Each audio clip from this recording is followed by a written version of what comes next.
எல்லாருக்கும் hi, welcome to அபியின் உலகம். இன்றைக்கி நம்ம சேனலில் சூப்பரான ஹெல்த்தியான ஒரு ரெசிபி ராகி ரொட்டி எப்படி பண்ணலாங்கிறது பார்க்க போகிறோம். இதுக்கு தேவையான பொருள்கள், இதோட மெஷர்மெண்ட்ஸ் எல்லாமே டிஸ்கிரிப்ஷன் பாக்ஸில் கிளியராக கொடுத்துருக்கேன், செக் பண்ணிக்கோங்க. இந்த ராகி ரொட்டி பார்த்திங்கன்னா ஒரு பிரேக்ஃபாஸ்ட்டாகவோ இல்லை ஒரு ஈவினிங் டைம் ஸ்நாக்காகவோ எடுத்துக்கிறதுக்கு ரொம்ப பர்ஃபெக்டான ஒரு ரெசிபி. இதுக்கு தேவையான பொருள் பார்த்திங்கன்னா மெயினாக ராகி மாவு, கேப்பை மாவுன்னு சொல்லுவோம், கேழ்வரகு மாவுன்னு சொல்லுவோம், அது தேவை. நான் இன்றைக்கி இந்த மாதிரி வாழை இலையில் தட்டி எடுத்துக்க போகிறேன். நீங்கள் உங்கள்கிட்ட பால் பாக்கெட் கவரோ இல்லை நம்ம ஆயிலெலாம் யூஸ் பண்ணிவிட்டு அந்த எண்ணெயோட கவர் இருக்கும், அந்த மாதிரி கவரோ எடுத்துக்கலாம். இன்ஸ்டண்ட்டாக கடைகளில் கிடைக்கக்கூடிய ராகி மாவு தான் நான் எடுத்திருக்கேன். இது 250 கிராம் இருக்கக்கூடிய ராகி மாவு. இது அப்படியே நம்ம கடையில் வாங்கிட்டு ஜஸ்ட்டு அப்படியே ஆட் பண்ணிக்க வேண்டியதான். இந்த கேழ்வரகு மாவு கூட நம்ம ஒரு சில பொருள் ஆட் பண்ணிவிட்டு ரொட்டி தட்டிக்க போகிறோம். 2 பெரிய வெங்காயம் நல்லா ஃபைனாக கட் பண்ணி எடுத்து வச்சுருக்கேன். இது கூட நான் இன்றைக்கி 2 வெஜிடபிள்ஸ் ஆட் பண்ணிக்க போகிறேன். நீங்கள் வெஜிடபிள்ஸ் இல்லைன்னா வெறுமனே வெங்காயம் யூஸ் பண்ணி கூட பண்ணிக்கலாம். ஒரு கை இருக்கக்கூடிய முட்டைக்கோஸ், ஒரு கை இருக்கக்கூடிய கேரட், இது ரெண்டையுமே நல்லா துருவி எடுத்து வச்சுருக்கேன். இது கூட 3 பச்சை மிளகாய், 1 டேபிள் ஸ்பூன் போல் துருவின இஞ்சி, இந்த கேழ்வரகு ரொட்டிக்கு தேவையான உப்பு இது எடுத்து வச்சுருக்கேன். பச்சை மிளகாய் இது ஒன்று தான் நம்ம காரத்துக்கு சேர்த்துக்க போகிறோம், அதனால் பார்த்து அளவுகளை சேர்த்துக்கோங்க. 2 டேபிள் ஸ்பூன் துருவின தேங்காய் பூ, அது கூட கொஞ்சமாக கொத்தமல்லி இலை.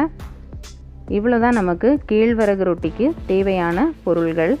இதை வச்சு சூப்பராக எப்படி ரொட்டி பண்ணலாங்கிறது பார்க்கலாம். நம்ம சேனலில் ஆல்ரெடி கேழ்வரகு தோசை, கேழ்வரகு இடியப்பம் இந்த மாதிரி ரெசிபீஸ் போட்டிருக்கேன். அதோட லிங்க் ஐகார்ட்லேயும் டிஸ்கிரிப்ஷன்லேயும் கொடுக்குறேன், செக் பண்ணிக்கோங்க. இப்போ நம்ம எடுத்து வச்சுருந்த மாவு கூட கட் பண்ணி வச்சுருக்க வெங்காயம், இஞ்சி, பச்சை மிளகாய், உப்பு, கேரட், முட்டைக்கோஸ் எல்லாத்தையுமே ஆட் பண்ணிக்கலாம்.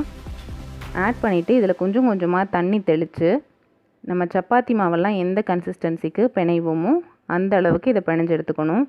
இது ரொம்ப திக்காகவும் இருக்கக்கூடாது, ரொம்ப தண்ணியாகவும் இருக்கக்கூடாது, அந்த அளவு பார்த்துக்கோங்க.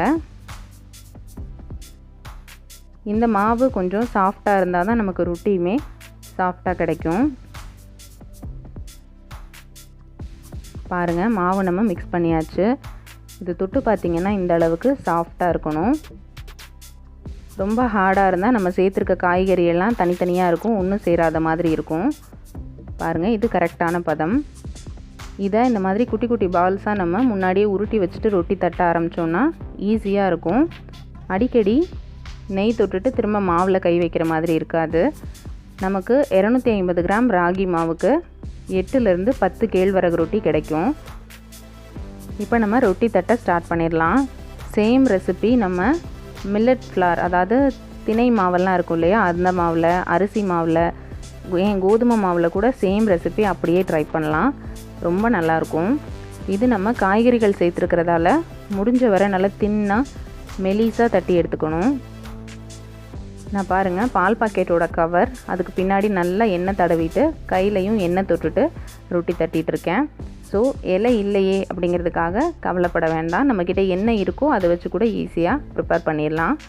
இந்த மாதிரி பால் பாக்கெட் கவரில் நம்ம தட்டுறப்பையோ இல்லை ஆயில் கவரில் தட்டுறப்பையோ நம்ம கவனிக்க வேண்டியது, தோசை தவாவில் போட்டுட்டு எடுக்கிறப்ப அந்த பிளாஸ்டிக் வந்து மெல்ட் ஆகிடாத மாதிரி போட்டோன்னையும் சட்டுன்னு எடுத்துடணும்.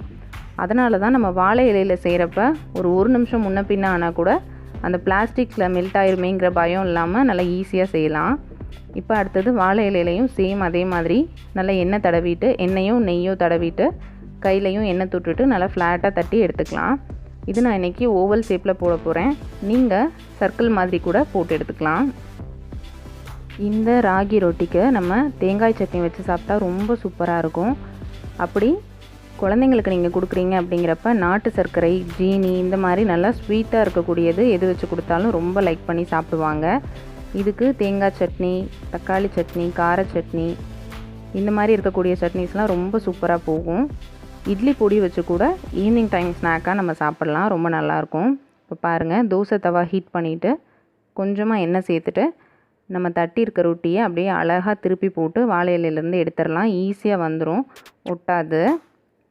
இந்த ரொட்டிக்கு கொஞ்சம் எண்ணெய் அதிகமாக விட்டுக்கோங்க, அப்போ தான் நல்லா முறுமுறுன்னு வெந்து வரும். அதே மாதிரி அடுப்பையும் மீடியம் ஃப்ளேமில் வச்சு 2 சைடும் ஒரு நிமிஷம் நல்லா குக் பண்ணிக்கோங்க. அப்போ தான் கேபேஜ் கேரட்லாம் நல்லா வெந்திருக்கும். பாருங்கள், கலர்ஃபுல்லாக நம்மளோட கேழ்வரகு ரொட்டி ரெடி ஆயாச்சு. நம்ம சேனலில் கர்நாடகா ஸ்பெஷல் அக்கி ரொட்டி எப்படி ப்ரிப்பேர் பண்ணுறதுங்கிற வீடியோ போட்டிருக்கேன். அதோட லிங்க் ஐகார்ட்லேயும் டிஸ்கிரிப்ஷன்லேயும் கொடுக்குறேன். கண்டிப்பாக நீங்களும் இந்த கேழ்வரகு ரொட்டி ரெசிப்பியை உங்கள் வீட்டில் ட்ரை பண்ணி பாருங்கள்.